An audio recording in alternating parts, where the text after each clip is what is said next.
দারিদ্র মানুষকে কাফের বানিয়ে দেয়। টাকা কম থাকলে মানুষের মধ্যে কি ঢুকে? কুফুরি ঢুকে।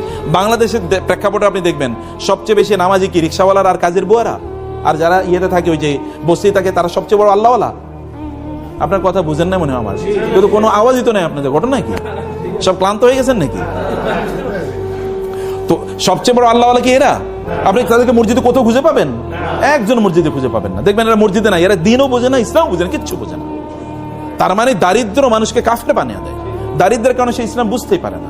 দারিদ্র থাকলে মানুষ আল্লাহর ইবাদত করতে পারে না। সে কারণে দারিদ্রের সাথে ফাইট করতে হবে আপনাকে। আলী রাদিয়াল্লাহু বলেছেন, দারিদ্র যদি কোনো মানুষের নাম হইতো তাহলে ওই লোকের আমি জবাই করে ফেলতাম।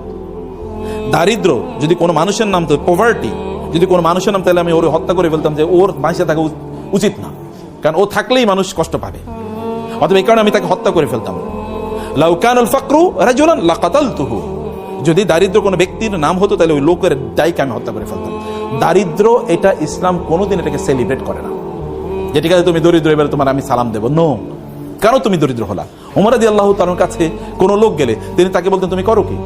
বলে কোনো কাম করি না। বলে যাও আমার কাছ থেকে সরো, যে দুনিয়ার কামও করেন আখেরাতেও কাজ করে, অথর্ব স্টুপিড, এই স্টুপিড যেন আমার সামনে না আসে। কাজ করতে হবে। আল্লাহ সুবহানাহু ওয়া তাআলা এই দুনিয়া নিয়ন্ত্রণ করার জন্য আপনাকে পাঠাইছেন, দুনিয়ার মালিক হওয়ার জন্য আপনাকে পাঠিয়েছেন।